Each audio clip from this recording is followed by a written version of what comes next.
인공지능이 인간의 존재 자체를 위협하는 장면은 영화와 소설 속에서 많이 보셨을 텐데요. 막연한 두려움을 접고 눈앞의 현실로 AI를 바라볼 필요가 있습니다. AI가 우리 일을 대체할지, AI로 우리 임금이 떨어질지 우려가 나오고 있습니다. 전문가들은 AI 특이점이 지났다고 하는데 실리콘밸리의 테크 미디어 플랫폼 더 밀크의 손재권 대표와 이야기를 나눠보겠습니다. 손 대표님이 샌프란시스코에 계시는 관계로 화상으로 대화를 하겠습니다. 안녕하십니까, 손 대표님? 예, 안녕하세요. 네. 앞에서 리포트로 AI가 그림을 그리고 시와 소설을 쓰는 것을 봤는데요. AI가 법률 검토도 할 수 있다고 합니다. AI 어디까지 할 수 있을까요?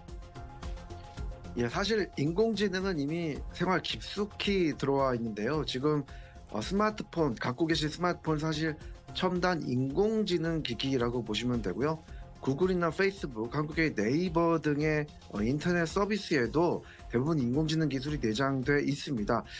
또 한 번쯤 보셨을 것 같은데 식당에서 음식을 가져다 주는 서비스 로봇 보신 적 있으시죠? 이것도 인공지능이 있기 때문에 가능한 것입니다.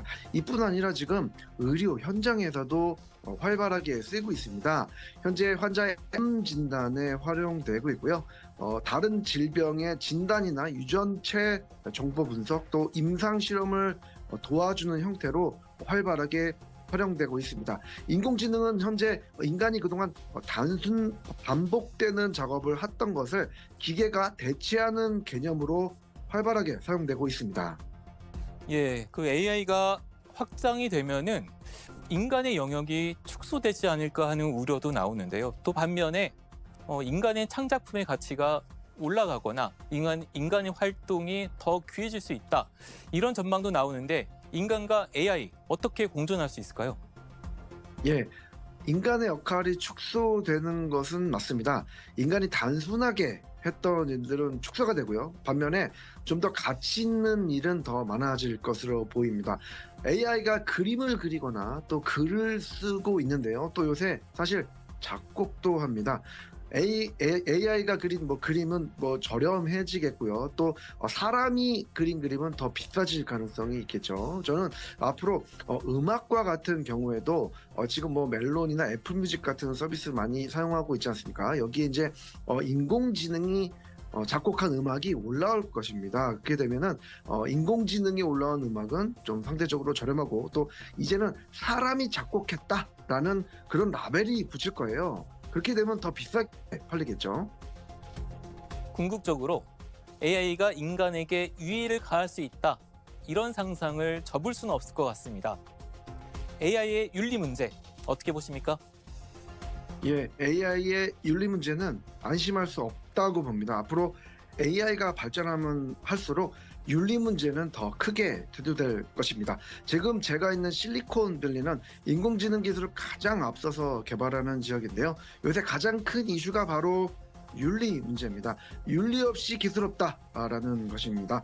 예를 들면 구글을 들 수가 있는데요. 알파고를 만든 딥마인드의 모회사가 바로 구글 아니겠습니까? 인공지능의 선두주자인데 구글이 요즘 조심스럽습니다. 왜냐하면 인공지능 윤리 문제를 아직 완벽하게 해결하지 못했기 때문입니다. 인공지능으로 기사를 쓸 수 있고 그림을 그릴 수 있어서 가짜뉴스, 가짜 그림이 퍼지게 되면 그것을 구글이 만든다고 해버리면 구글이 감당할 수 없기 때문입니다. 지금은 윤리 문제 없이 기술 개발은 어렵다라는 인식이 퍼지고 있습니다. 네. AI를 잘 활용하는 분야와 일자리의 경우 AI 발달로 날개를 달 수 있을 것 같은데요. 근데 AI 발달로 일감이 줄어드는 분야도 있을 것 같습니다. 그러면 임금 격차가 커질 수밖에 없는데 손 대표님 어떻게 전망하십니까? 예, 인공지능은 일자리에 큰 영향을 미치게 되는데요. 우리는 일자리란 단어에서 일과 자리를 좀 분리할 필요가 있습니다. 인공지능 시대에는 일과 자리의 격차가 점점 커질 것이기 때문입니다. 지난 시대에는 일자리라는 게 동일화였는데 이제는 인공지능을 활용한 일은 더 많이 늘어날 것이고 일반적인 자리는 사라지게 될 것입니다. 예전에도 공장, 자동화, 또 자판기가 늘어나면 사람이 할 일이 없어질 것이라고 수십 년 전에 얘기를 했었습니다. 현실은 어땠습니까? 자판기가 늘었다고 사람이 일이 줄지 않았습니다. 다른 일을 찾아 나서거든요. 앞으로 인공지능도 비슷한 경로를 겪을 것으로 보입니다.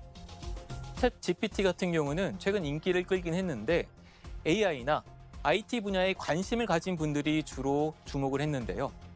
보통 사람들, 일반 시민들의 일상으로 AI 서비스들이 언제쯤 들어올 것으로 전망하십니까?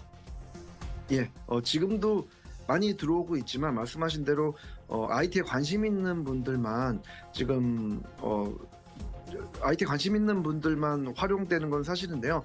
내년부터 조금 더 일상화될 것으로 보입니다. 왜냐하면 내년에는 GPT-4라는 새로운 기술이 나오게 되는데요. 그렇게 되면은 글쓰기부터 또 의료, 또 서비스 로봇까지 활발하게 인공지능이 쓰일 것으로 예상이 됩니다.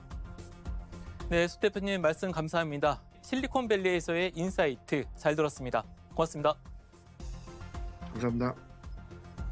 2014년에 개봉한 영화 그녀는 AI와 주인공의 사랑 이야기를 다뤘습니다. 주인공은 스스로 생각하고 느끼는 AI 비서와 만나게 됐는데요. 자신이 말에 귀 기울여주고 말도 잘 통하는 AI에 위안을 얻다가 사랑에 빠집니다. 이렇게 영화 속에만 나올 것 같은 이야기가 일상으로 다가오고 있습니다. 오픈 AI가 개발한 챗 GPT는 5일 만에 100만 명이 몰려와 서비스를 이용할 정도였습니다. 그만큼 AI가 인간의 통제를 벗어날 것이라는 두려움도 커질 수 있습니다. 2019년에 개봉한 코미디 영화 하이 잭시는 스마트폰의 인공지능 도우미 잭시가 주인공의 일상에 끼어들어 주인공을 괴롭히는 해프닝을 담았습니다. 조강희 작가가 쓴 소설 인간의 법정은 주인을 살해한 안드로이드가 인간의 법정에 서면서 벌어지는 이야기를 담았습니다. 미래가 아니더라도 당장의 현실에서도 AI는 악용될 수 있습니다. 안면인식 기술은 범죄자나 실종 아동 찾기에 도움을 주지만 정부가 시민을 감시하고 통제하는 데 악용될 수 있습니다. 안면인식 기술로는 자율 살상 무기도 만들어질 수 있는데요. 윤리적 판단이 결여된 채 실수로 무고한 사람들을 해칠 수 있습니다. 국산 챗봇 이루다는 혐오 발언 논란을 딛고 한때 서비스가 중단되기도 했습니다. 그런데 AI의 발달은 현실입니다. 두려움은 있을 수 있지만 이에 매몰될 필요성은 없습니다. 인간을 위해 만들어진 AI가 더 본연의 기능을 할 수 있는지에 주목할 필요가 있습니다. 그러면서 AI가 일으키는 논란을 피하지 말고 직시해야 이로 인한 갈등과 문제를 해결할 수 있습니다.